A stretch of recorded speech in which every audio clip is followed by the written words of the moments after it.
Vasingandisiye muri sei henyu Octie uri seupenyu introduction yangu iyi kana ndapedza ndokumbirawo ndipo yenyu brain and beats, I wanna spit on it. Sika zvangu sha, I wanna brag on it. Pafe, I really wanna make the bag with it. Tingatadze kuita bag with this late bit. Octie check mass, Pluto kana Venus. Out of this world, chiri extra unge bonus. Kabaisa kuchisaiza unorara kuparinas. Nengotonga nchikutonga msticking parinas. Kanzwa panonzi OCTIE. Ukaita zvekutamba wangu UDIE.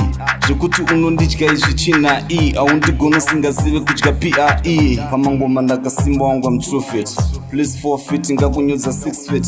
You better try whatever you see fit. Cause panapa bururu mokabira defeat. Zvamagwaro mabhuku ma-A-phone. Sanda uya panapa nakambotonga bifo. Ndobura zvamabomba rimwe tape rimasifo. Negiya rinopula heavy fanika D4. D-river werepu ndini baba handisisadini but unondiwana mumagaba. Mbare wanzwa gweru mukoba pese ndobatika kunge puwa soka shot baba. Mashete rap ndirilevra na chitumo yenyu attempted rap imuri pedo nemagumo piwa shona ndouraya. Ndotoda dziri tsumo ndone mazwi ndoiwine we Thomas mpe mapfumo. Every rapper arikuuya ndirikungoja manzwa mama. After every button ndikubuda nematama. Shit mic ndebvuta leta ndaguta. Ukanzwa ndata mfustopa anenge vapakoma. Gloria kuna Jehovah safe racing ndiri flower since 98. Kukura zvine power manyukunyuku hobo plus tudzungu kusagona kwenyu team jiko kunondipa shungu. Ehe andina diri too strong for that. Vane diri ndodiritsa was made for that. Ndine skiri hobo ndropa mromo kunge mogo in every plan that you draft. Ndini ndobuda bobo Pifan today one do mixa nema Indian chitabura kudena wangu. Please satangene ganan to lose but ukantanga ulose it. Ndagara nchitoda usaka please don't force it. Dorovesa hana I'm a pacemaker.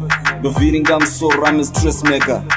Imizvenyuka regeni mboseka. Akandipata renda iri akatendeka. Chigaya wakakosha gara uri cautious. Chinoa chidenu chine fish chiri vicious. Sans kuchikisa mayas but chingorida sicha save repa kwandiri inini ari delicious. Mavocals nino bula ndita vocabulary ini. Dotemba nini ndiri mtimu ya mwari hongu. Munowina kwa kapora. I'm the final destination kunditanga ihora. Ring a web plane ni mambo ndini tine the wedding ring. Chata nini kandosi ya this wedding thing.